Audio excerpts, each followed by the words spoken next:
Allah, who intervened in our affairs in the form of a well-made man named Master Fard Muhammad. We forever thank him for coming among us and raising up in our midst his messenger Messiah, the most honorable Elijah Muhammad, the man, the one that is present today, that is really the embodiment of the spiritual DNA of both Master Fard Muhammad and the honorable Elijah Muhammad, all clothed in one human being. That's right. That man that I'm speaking of is the man that taught me everything that I know, and is the example of the man that I hope to one day become.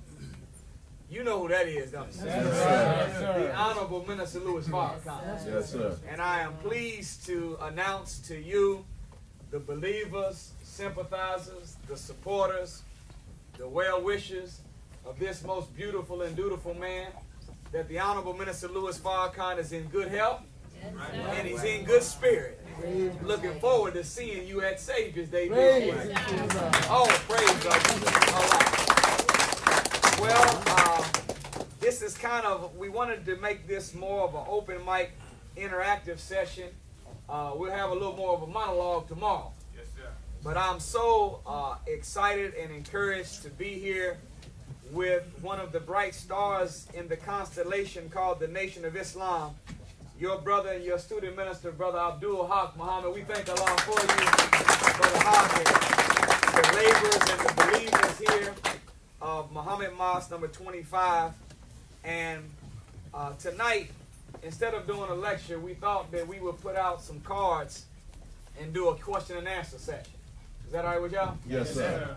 And the reason we put out cards is because sometimes when you ask a certain kind of question, people start looking at you funny. Or sometimes start looking at your wife or your husband funny. But if the question is written on a card, then you're able to save face. Sometimes you have a question that you might want to ask on behalf of somebody else. But you know that you're the only one that is supposed to know about what they told you. And if you ask that question, they're going to know that you understand what I'm trying to say. Yes, sir. So it allows one to be able to speak straight words and ask direct questions that you can get answers for self or for others without having somebody looking at you like something wrong with you. We don't want you to raise your hand and ask a question and somebody say, man, I had no idea her husband was that crazy. But let's before we begin, let's give it up for this wonderful bookstore, the Source of Knowledge, for hosting us tonight. Thank you, sisters and brothers. And I hope that we will do better at showing support for our brothers and sisters that are in business. The Honorable Elijah Muhammad tells us in the message to the black man that we, the black man and woman of North America, are the only group of people on the planet that will walk past our own brother or sister's business and do business with somebody else. The only group. That means that the people in the Dominican Republic don't do it.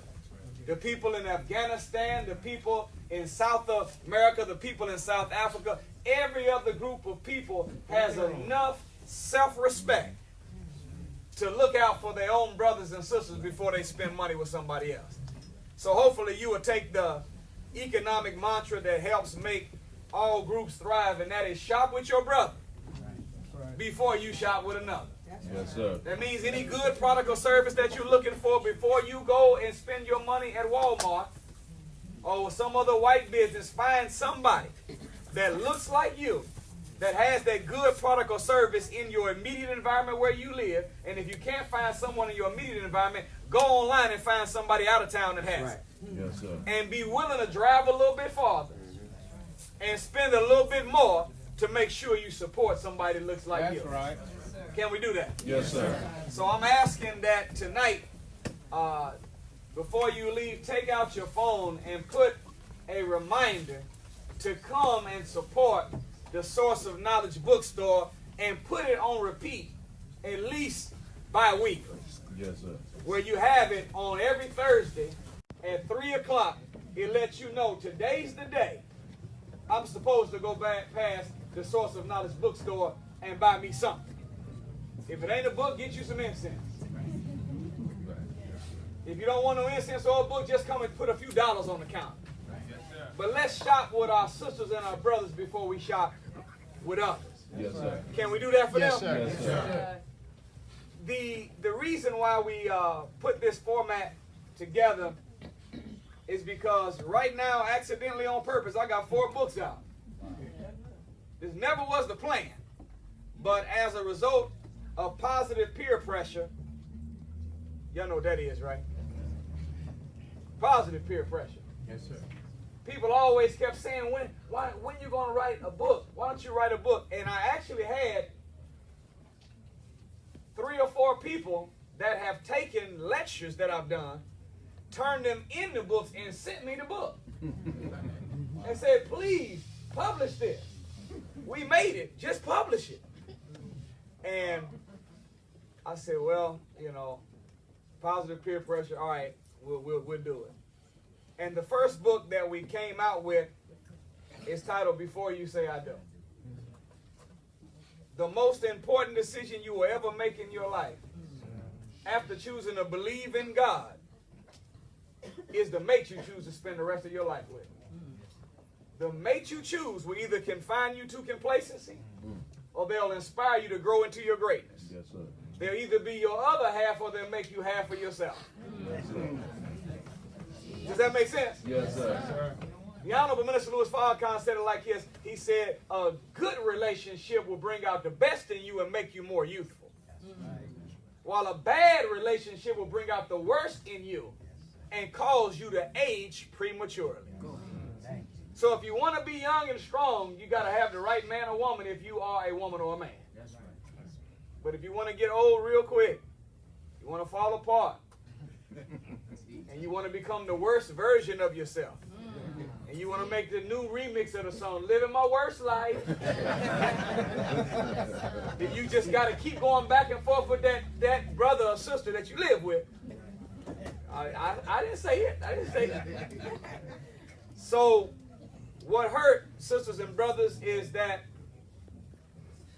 almost every city that we were going to, whether we were invited by the nationalists, invited by a fraternity, a sorority, whoever invited us to speak on whatever subject, the organizers always was in need of a little sidebar meeting at the hotel we were staying at. And every time we broke off to the side for this sidebar meeting with the organizers, it was always a discussion on the problems in a male and female relationship. Wow. So, Brother Hawks is being a little merciful on us this time. We just got one thing to do today, one thing to do tomorrow, one thing to do Monday, right? Yes, sir. Normally we'll have 4 things to do today, 2 things to do tomorrow, 5. So if you going somewhere and you there 3 days and you doing 10 lectures, you tired.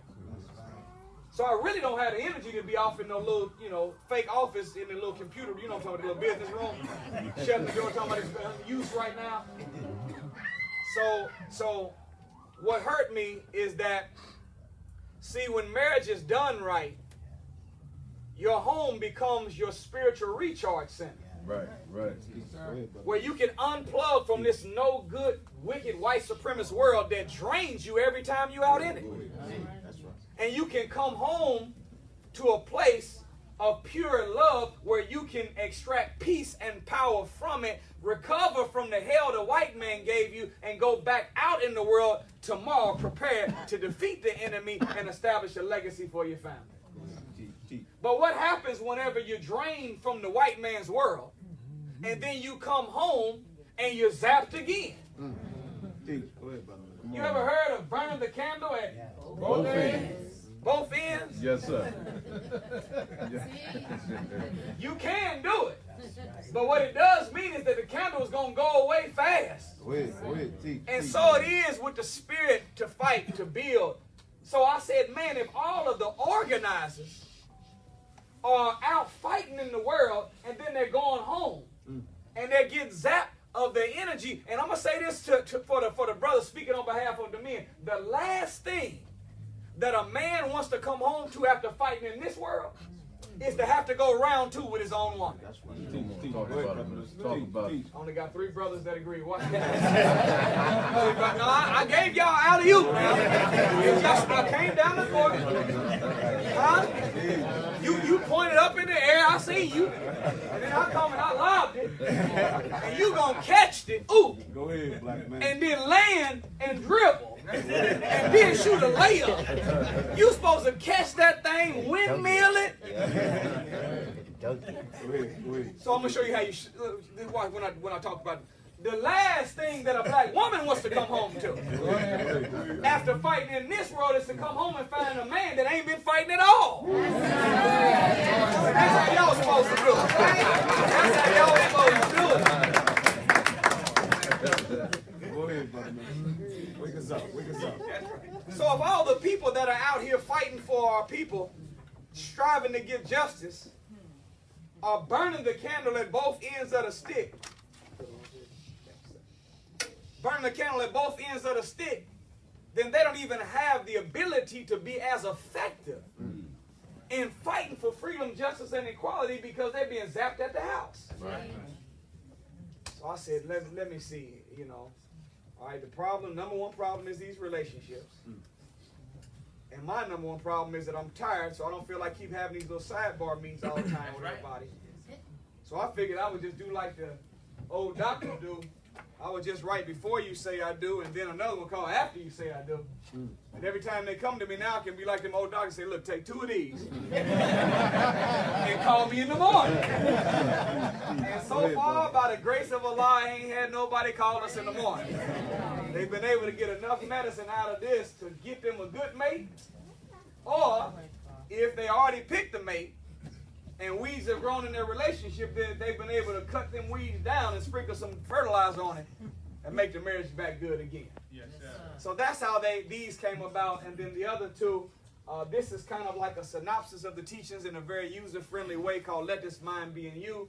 And my latest book is The 7 Jewels of God.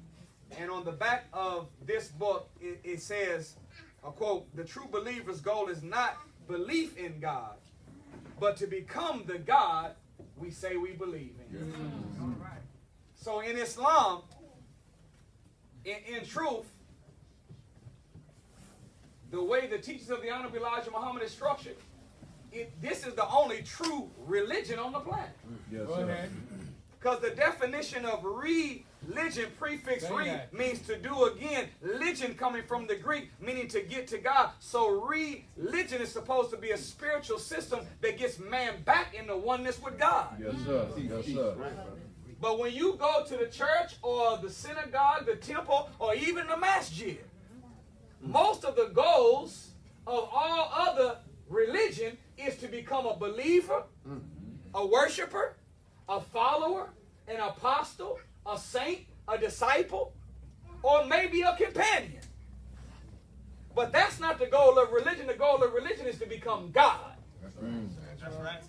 To become the God we say we believe in. So the 7 Jewels is a play because the original, most accurate watch that ever was designed was made of 7 jewels. And this watch was used by the navigators of the sea and the air because no matter what the circumstances, no matter what the environment was, they were always able to read time accurately whenever it was a watch set up with these 7 jewels. Well, I said, man, when we living in America, it's hell. We might be East Coast, West Coast, we might be down south. We live in all different kinds of environments, but if we can get the 7 jewels, Yes, sir.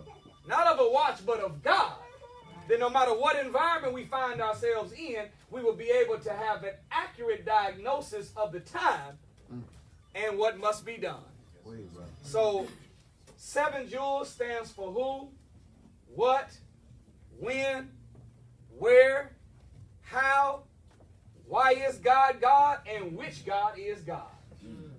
So in this book, we do a breakdown of Allah, the originator of the heavens and the earth, Allah in concept in the person of Master Fard Muhammad, and the majority of the book is a breakdown of Allah in the person of you and me. Yes, sir. So we wrote this last book with the goal of activating the force and power within inside of each one of us that we can achieve, number one, the goals God has given us, and number two, the goals we set for ourselves that should be to make us a better tool, instrument, or weapon in the hand of the Messiah. So that's a somewhat of a synopsis. That's how these books came about. And I'd like to, at this time, if we could, open up the floor to get some questions. If you have them wrote down, send them up, and we'll get them. Somebody help me out. Thank you, brother. We got a few already. Any other questions? Any cards that you already filled out? We would like to go at them. Now, what I'll say while you're getting your questions together. Any other cards? Any other questions? I don't know all the answers. I don't know all the answers to your questions. And if you ask a question I don't know the answer to, I'll let you know. I don't know. But even though I don't know all the answers to your questions, I know somebody does. Yes, sir. Yes, sir. Does And anyone let me need a tell you pen? something. I've never met Sure. someone asked the Honorable Minister Louis Farrakhan a question. Then not only did he answer the one that came out of their mouth, but even the one that came from their heart that produced the one that came out of Yes, their sir. mouth. Yes, sir. That's how great of a teacher that we have in our midst. Yes, sir. So if I don't have your answer, I'll tell you I don't know. And I'll try to get that question to him. And God willing, your answer shall be forthcoming. All right? Y'all ready? Yes, sir. All right, what is the secret to a lasting, successful relationship? Parentheses, I'm already married. Well, make your word, no. That's part of it, though. Make your word bond.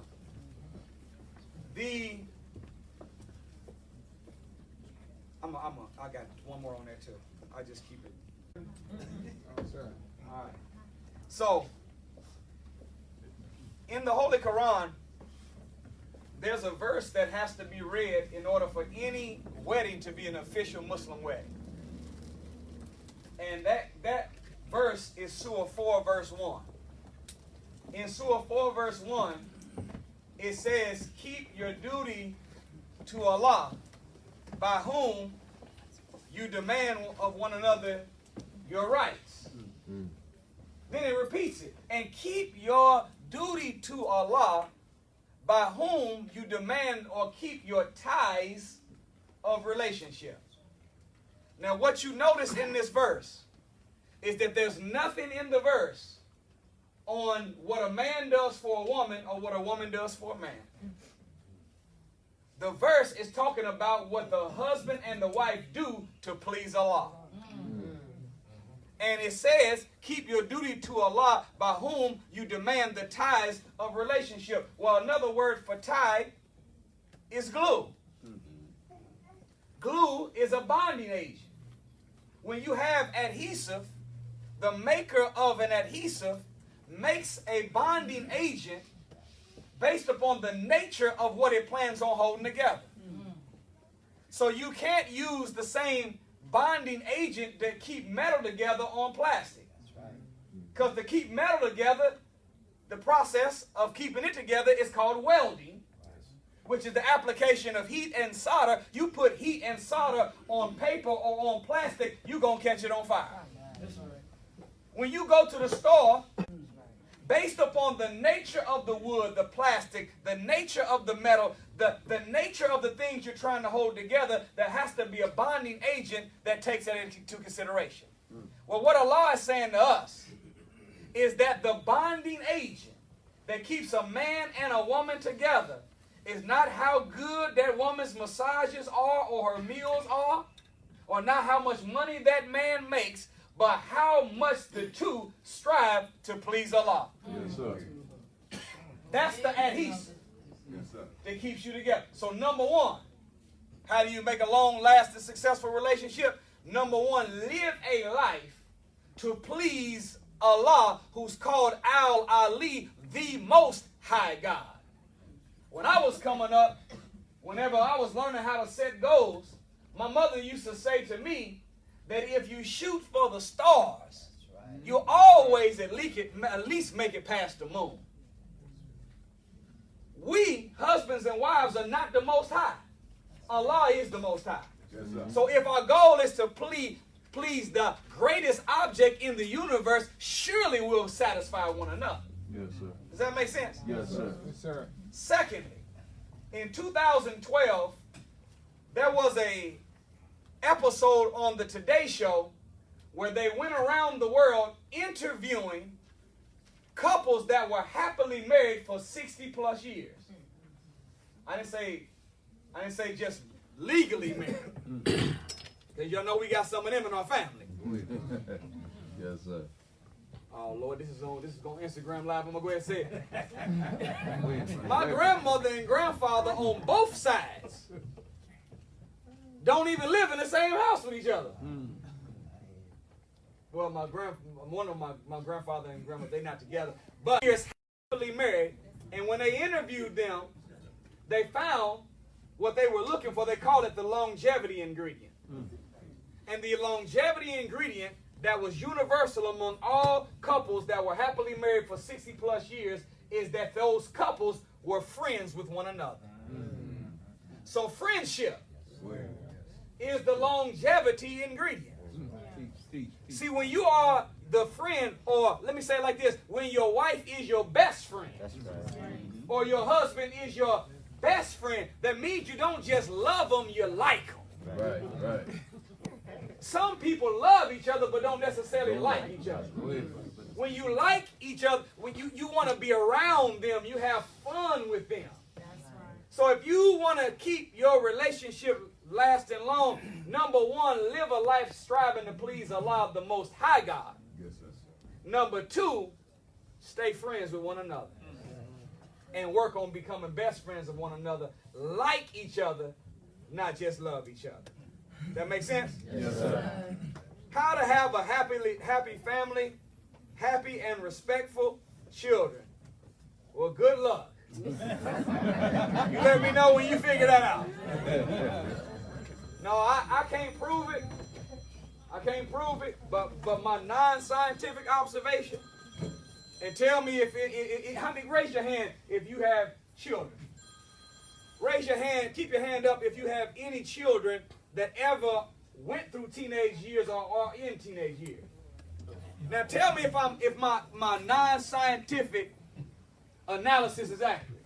You can put your hand down. It seems like that whenever your children get to a certain age, there is a firewall erected in their brain that blocks everything that you have to say now or ever said back then. Go ahead. Go ahead, brother. Is anybody else noticing this? Yes, sir. And sometimes they in their mind, what's happening is see, they're in transition. The Honorable Minister Louis Farrakhan said the most difficult time in any time in life is whenever you're in transition. Going from a girl to a woman or a boy to a man is a serious transition. Teach, brother. Because what's happening to the male is that the system is being flooded with testosterone and the female is being flooded with estrogen. And since thoughts are electrochemical energy, which means they are fast-moving fluid with electrical charge and information inside of them. Whenever the electrochemical energy of thought is mixed with the chemical called testosterone or estrogen, it begins to change the way the thought process works. Yes. So they are saying and doing different things that they think is coming from themselves, and they really are speaking from the flood of testosterone as a male or estrogen as a female. It's a little longer explanation than that. But the point is, our ancestors who built Timbuktu, our ancestors who are the fathers and mothers of the Nile Valley civilization, Yes, sir. Teach, brother. Go ahead. we are the ones that built the pyramids. We are the ones that erected the city of Atlantis. Our ancestors offered science and civilization to the whole world. Come on, tap.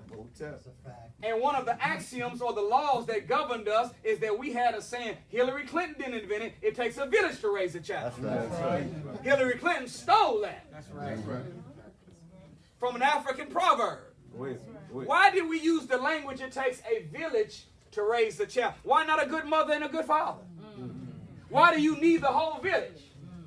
It's because at some point in life, whenever a boy is trying to be a man, girl trying to be a woman, the watchword is, I want to be independent. Who has been their primary source, feeding them, telling them what to do, what to eat, what to wear? It's been mama and daddy. So in the mind of trying to become independent, they began to forsake some of what mama and daddy said. That's right. Most of what you said, they should keep. And they will come back to it eventually. There's going to be an aha moment in their life. When they got to pay them own bills. Come on. When their car break down, they don't know what the hell to do. Then they're going to remember what mama and daddy said. Yes, sir. If it's not true, then why does the scripture say, train up a child in the way they... And when they grow what? Grow what? Old. They will not but depart from you. The original Sanskrit does not say grow old. It says, and when they mature. So it's a certain type of maturity that has to come together with their mind in order for them to grasp what you was trying to teach them before. The reason it takes a village to raise a child is because sometimes an uncle can get a message to a son better than a father. Yes, sir. And sometimes an auntie can get a message to your daughter better than you can as their mother. Yes, sir. Am I telling the truth? Yes, sir. I learned it firsthand. I remember one time I was at the mosque, and I was coming through the lobby, and my son was on the other side of the wall, and he was in a conversation with one of the brothers. One of the brothers, if he's one of my brothers, that means he's what? My son's?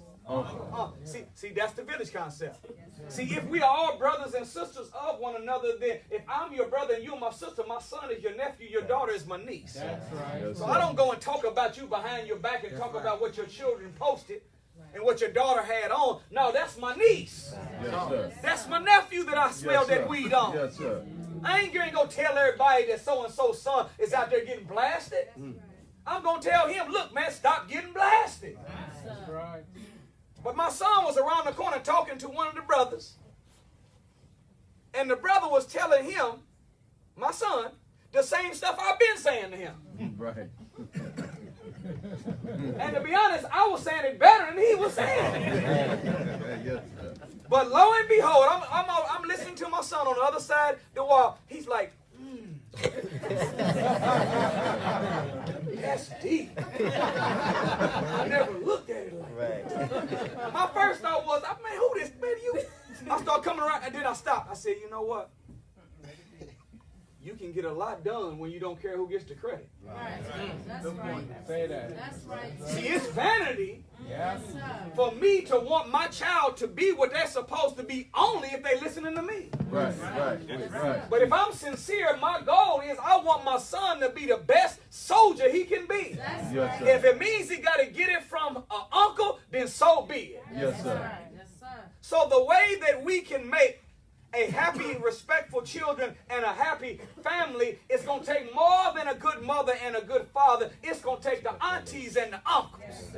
We got to have all hands on deck. Yes, sir. Making sure that our nieces and our nephews and our sons and our daughters are all treated by us like family. Does that make sense? Yes, sir. That was all right. What's the main thing a man should know about his woman? It's a good question. I would say that you want to know that a woman loves Allah, God, more than anything else on earth. You don't want to be in a relationship with a woman where you are her God. Right. And sisters, you don't want to be in a relationship and make that man your God. Because I got breaking news for you, sister. Your God gonna let you down. But the God never will. Say that. So the number one thing you want to know is that you've got someone that has principles and virtue and morals and does what she's doing to please Allah, not because of you.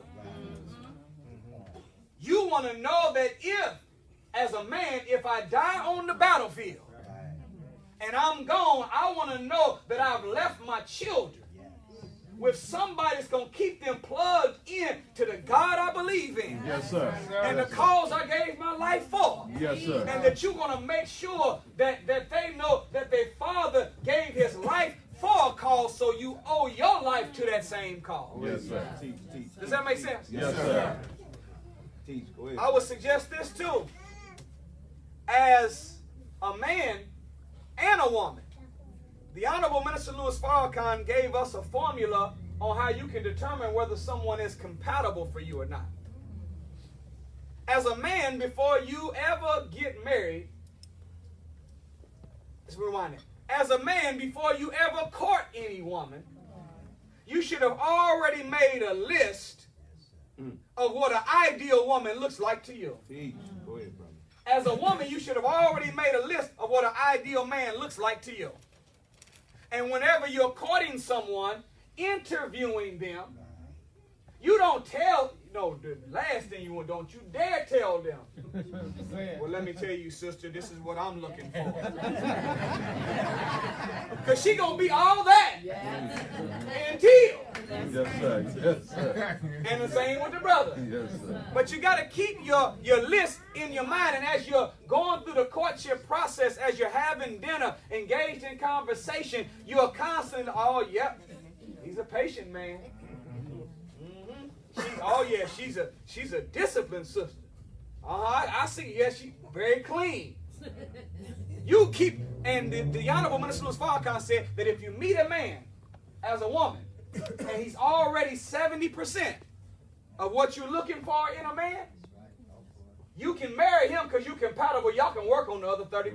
That's right. Same for you, sisters. If you got a man and he's already matching up to 70% of what you call an ideal man, you can marry him because y'all compatible. Y'all can work on the other 30%. That's right. The problem with us, most of us have settled. Teach, brother. You know what a settlement is, right? Yes, sir. You ever been in a car accident? Somebody bumped into you and show up with the neck brace on. Little fender bender, you talking about, for pain and suffering, I want $3 million. I thought I was in good hands with Allstate. I want $3 million.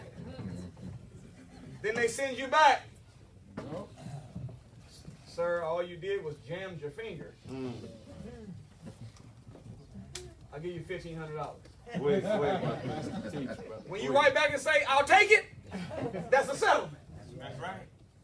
In relationships, most of us marry someone that only is 30% what we're looking for, and we think we're going to be able to love them to get the other 70% out of them. Yes, sir. Go ahead. Sisters, let me tell you something. If you marry a man and he's only 30% of what you call an ideal man, and you think that you're going to be able to work on the other 70%, you have not found yourself a partner. You have married a project. And you're supposed to get a project from aisle 9 and Target and let your partner help you work on it. So compatibility means that you have to find that somebody already matches what you're looking for. That's right. In Surah 24, verse 32, there's a description that says, and marry those among you and those who are fit. Two different requirements. Marry those among you, meaning they should believe what you believe. That's right. Find somebody that has the same faith you have. That's right. And then marry those who are fit. In other words, what the God is saying, whenever you marry somebody, you want them to have your faith and be your flavor. That's right. Yes, sir. Go ahead, brother. Go ahead. You're going to meet some women in the world that might be your flavor, but the question is, do they have your faith? Yes, sir. And you might meet a man that might have your faith, but just because he's an FYI don't mean that's sufficient to be y'all to stay together forever. That's right. You want to make sure he got your faith and your flavor. That's right. So spiritual compatibility, you can find it in the 35th surah of the Holy Quran. I think around the 32nd verse, there are 10 traits that give you what spiritual compatibility looks like. And then those other characteristics that you're looking for in a man, pick them for yourself. Sisters, brothers, pick the ones for yourself. Are y'all okay? Yes, sir. And I just want to put a disclaimer on it. Make sure that your spiritual traits are much more important than the physical traits. That's right. Did you hear what I'm saying? Yes, sir. You don't say he's a liar and he's slick and he's lazy, but he's light-skinned.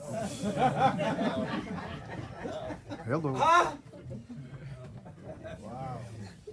There ain't nothing in the scripture that tells you that there's a reward Be like for those who keep their duty and a bald head. That's right. And surely there's a world. No, so physical traits don't make the relationship last long. Spiritual traits do, but you have the right to pick some of those spiritual traits. All right? Help us understand the negative results of having a mate who wants to compete with their mate. Wow. Well, I'm going to flip it a little bit.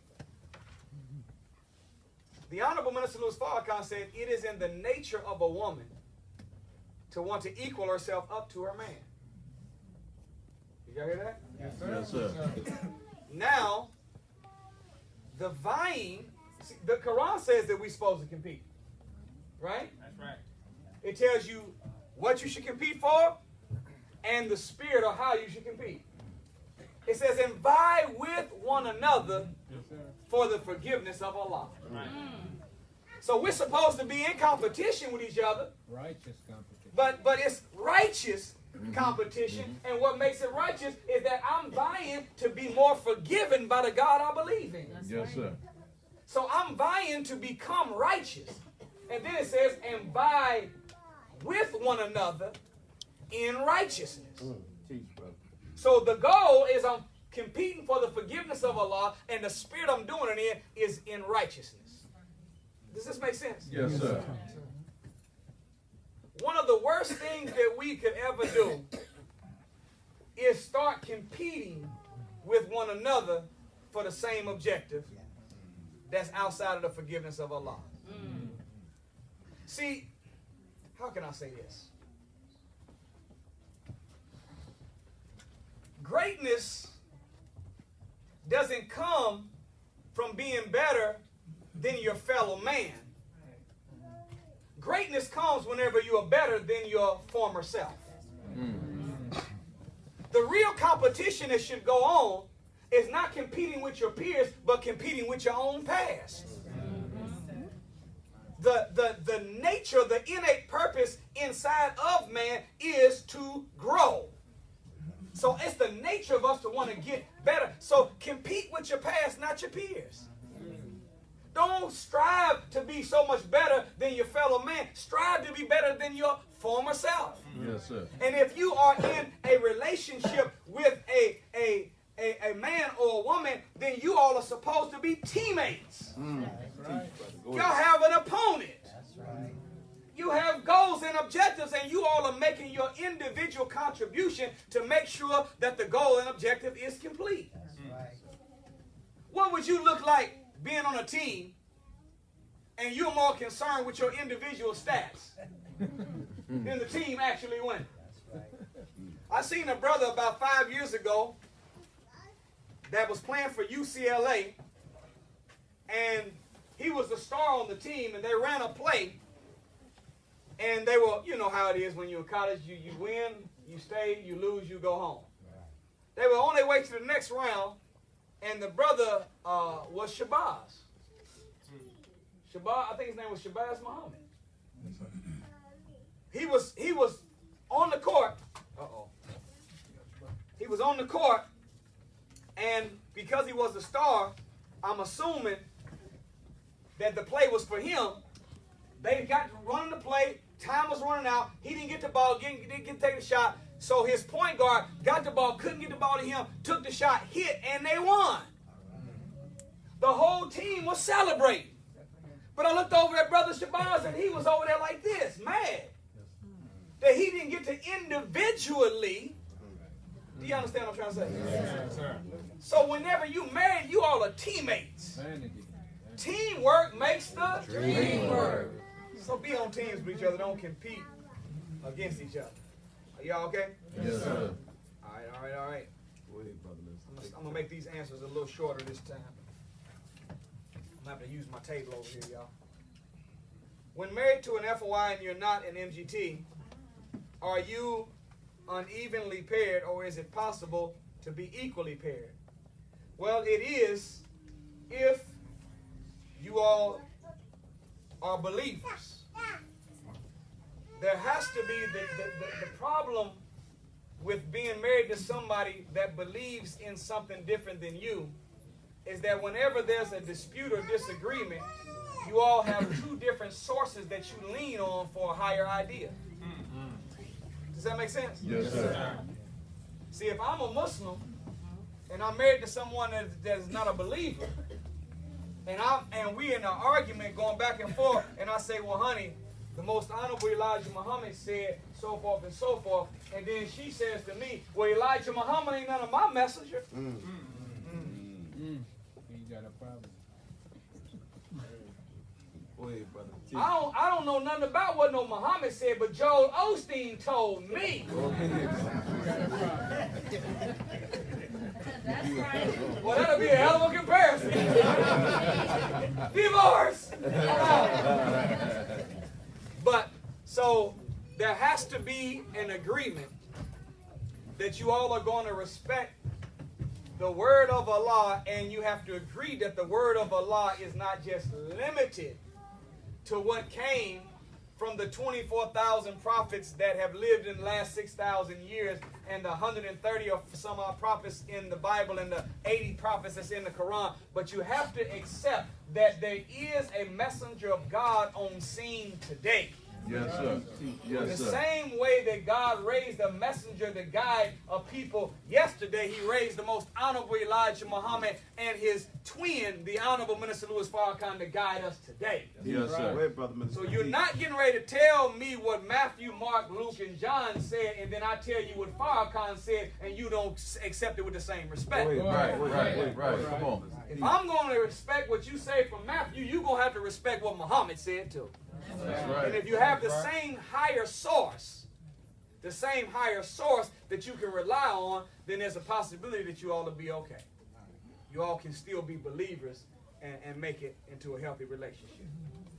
How should you set boundaries in a marriage when it comes to outside relationships being co-parents? Well, it is very dangerous.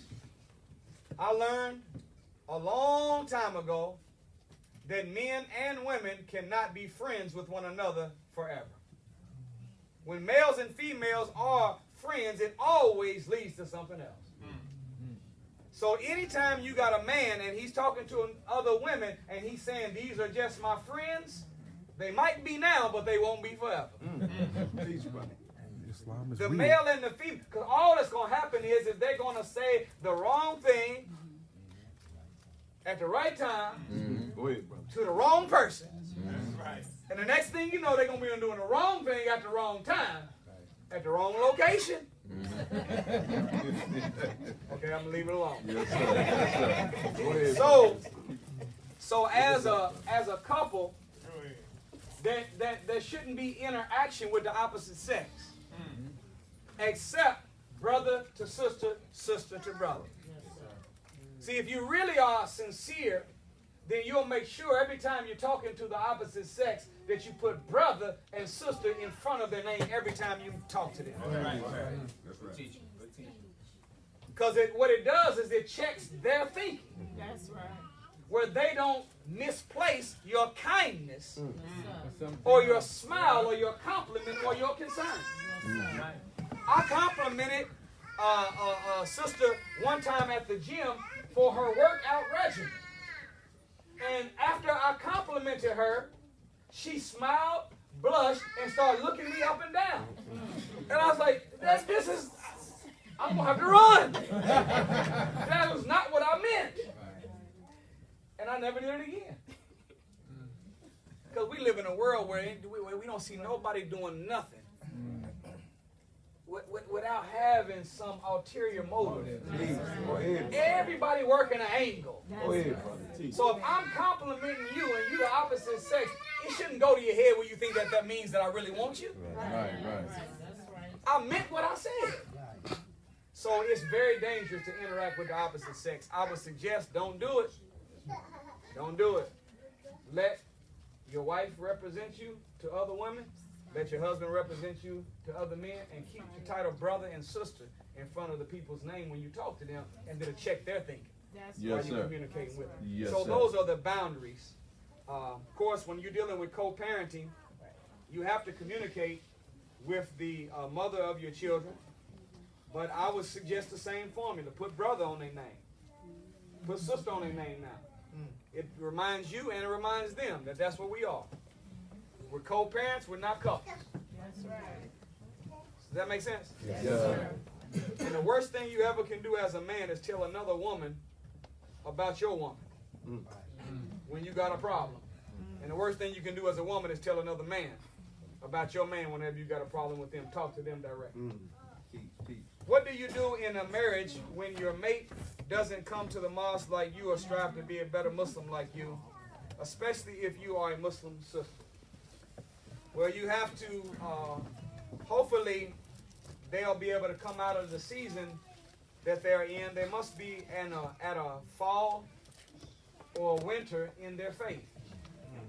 Your job is to represent sunshine, spring, and summer for Islam. You have to brag about the joy of Islam that you are getting. Show how much you are getting from being active in the mosque, and let your example magnetize them back to what they say they believe in. Does that make sense? Yes, sir. Now, if a person stays out too long, out does produce doubt. And doubt is the mother of hypocrisy. The longer we stay away, the farther we get away. And there will come a point, if we stay gone too long, that we will look back and want to go back to our own country, but we won't be able to swim 9,000 miles. So try your best to encourage them by your example, showing them that I'm in the summer of my life, I'm in spring, being active in the work of Allah. You too could come out of your fall in the winter if you come on back to doing what you should do. And be patient and encourage him in your example, and inshallah he'll return back to the faith in the bright way he should. Help us understand the negative results of having a mate who wants to compete with the other mate. Same one. How does one relate to one that has a child or children that are mentally ill with illness of bipolar and or schizophrenia? Wow. Well, it's a very good question. The Honorable Minister Louis Farrakhan said that the time we live in right now, there's more mental pressure on the minds of people than there ever has been. Listen to this, in the history of the world. Wow. So people are breaking under pressure. The white man gives all these labels to it. And the only reason he calls it bipolar, schizophrenia, all these labels is because a label means he can medicate. That's right. Sir. And once he can give you a drug he knows when he gives you a drug for a condition, that drug goes into your brain and hijacks your brain's ability to produce its own drug that God put in your mind to regulate the problems that you're dealing with. Right. And at a certain point, the more you take a drug, your brain stops producing the drug, and the next thing you know, you are dependent on it. So mental illness, how can I say this? Black people are suffering from a depression that comes from oppression. Go ahead, brother. Teach. Ain't nothing really wrong with your son or daughter. It's the world that's wrong. Go ahead. You don't have problem children. Your children have a problem. Teach. Go ahead, And the brother. problem is we live in a world that is diametrically opposed to black people's rise. Teach. Go ahead, brother. So it's frustrating them, it's stressing them out. So what I would suggest is that as your child gets a little bit older, number one, even while they're young, feed them the best foods in accord with how to eat to live. Did y'all hear me? Yes, sir. Keep installing in them truth that will make them think something powerful about themselves. Then, when they get a little bit older and they are able to, the most honorable Elijah Muhammad says in How to Eat to Live, Book 1, fasting is a greater cure. Wait, brother. Listen to this. For our physical and mental illnesses. Yes, sir. Then all of the pills of this world put into one bottle or a billion bottles. Yes, sir. We don't even realize that fasting is not medicine, but it is the activation system of the medicine you already have in your body. When we fast, we allow the body to begin to go to war with whatever's in the body that's causing us to be other than our own selves. So as the child gets older, teach them fasting. 2 days, 3 days, 5 days, 10 days, 7 days, 15 days, 20 days, 21 days, 30 days. Teach them to fast and watch them be able to cure themselves of that mental illness. What and how to keep love in your marriage? Good question. Well, whatever you did to get a thing, you got to do to keep it. You cooked for him? Come on, sisters. Yes, sir. You brought him food while he was at work. Yes. It was right, too. Shoot, when you was courting, you be talking to that man on the phone, and you be looking in the mirror to make sure you was cute while you were on the phone with the man. Before FaceTime. Go ahead, brother. Teach. And as a man, you were patient, bit your tongue, kind, courteous. You didn't care nothing about when y'all went out to eat. Order whatever you want. No, if you want the appetizer, get the appetizer. Get it. She ordered lemonade and then asked me, are there free real fish? Don't even worry, give her the lemonade. Opened up the door every time. No, hold on, not just open the door to let them in, but you would get out the vehicle. Right. And run to the other side to make sure you got them to let them out. Yes, sir. But as soon as you got married, now you ain't getting no doors no more. Go ahead. You complain, oh. No. Avocado ear rolls, how much are they? $11 for appetizer? She don't want that no more. No, ain't there no free refill? No, honey, don't get the raspberry lemonade free refill. Whatever you did to get a thing, you gotta do to keep it. Yes, sir. So that's the rule. Whatever you did to win. See, you have to all really, how can I say this? Okay, I put it like this. You have to practice courtship after marriage. Right. Y'all hear the language? Yes, sir. Because in courtship, you're trying to win somebody over. Right? Yes, sir. Courtship after marriage means you still trying to win them. That's right. And if you act like that, you won't have no problem keeping that love together. That's right. What is the best advice to stop getting mad at each other? Well, you know, the Holy Quran tells us that we should argue in the best of what? Do you know that the best way to argue is to not argue at all? Yes, sir. Married people should not argue. Yes, sir. You should have discussions. Yes, sir. There's a difference between an argument and a discussion. Yes, sir. An argument is when two people go back and forth for one another to find out who is right. Yes, sir. But a discussion is when you go back and forth in a respectful way to find out what is right. Yes, sir. Talk to each other to find out the what. And then you lower your wing if you're the male, lower your wing if you're the female, laugh, hug, make up. Yes, sir. One of the best ways to keep from arguing is to resolve problems before you go to bed at night. That's right. There's a verse in the Bible that says, let not the sun go down on your anger. That's right. Number one, you don't know whether tomorrow is promised or not. That's right. Yes, sir. How would you feel if someone that you're trying to teach a lesson to but you love didn't wake up in the morning? Wow. And when they did the diagnosis of why they dead, they say it was mental stress. They had a stroke while they were asleep. Something must have been really bothering them. And then you would have to say, I was the cause of this. Hey, how would you feel? Right. So what happens to us is that I did another non-scientific survey, Brother Hodges. At the mosque, we have employees at the mosque, we have businesses there as well, but I can always tell when somebody's talking to their spouse. And I always make fun of them. So I always say, do you talk to your husband? Yes, sir. You talk to your wife? Yes, sir. How did you know? Because you was mean, cold, and short.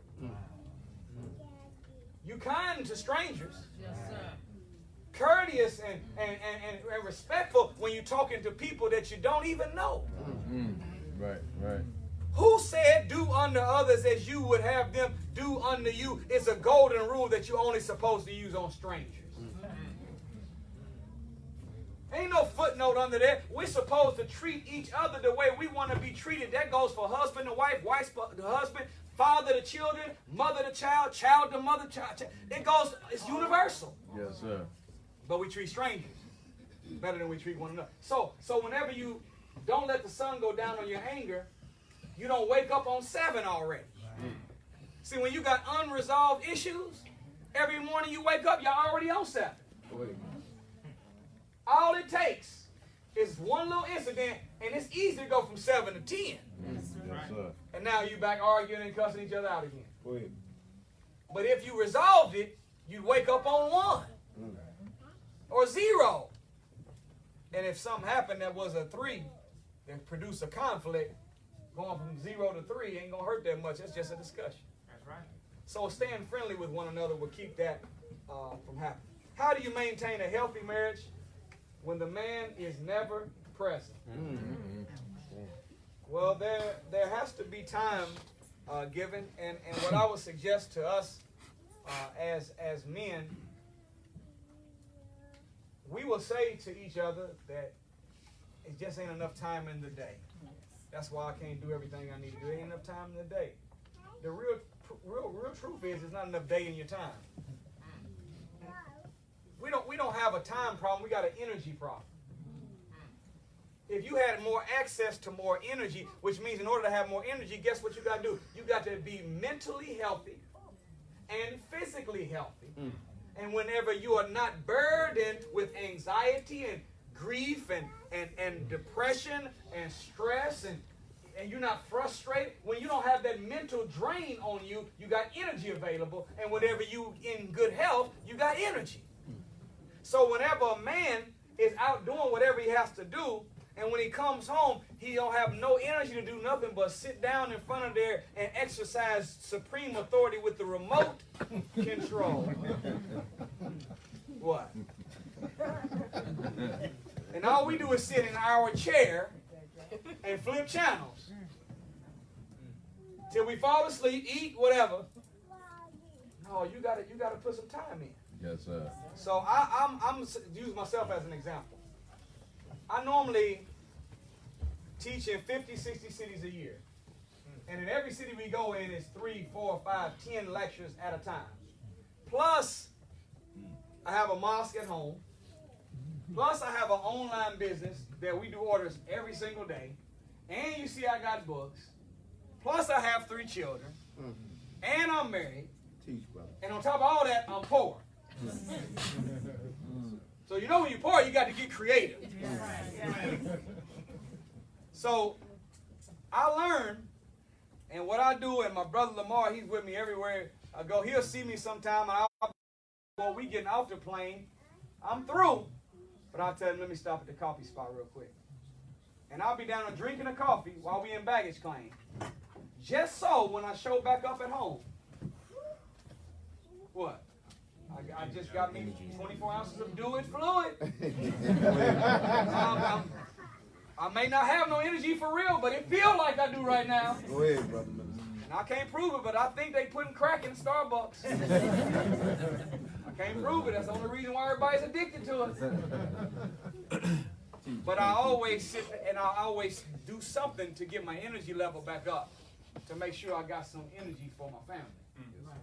And as a man, you've got to do the same thing. Yes, sir. Because if you got time and energy for everything else, what you're saying is that everything else is more important than my family.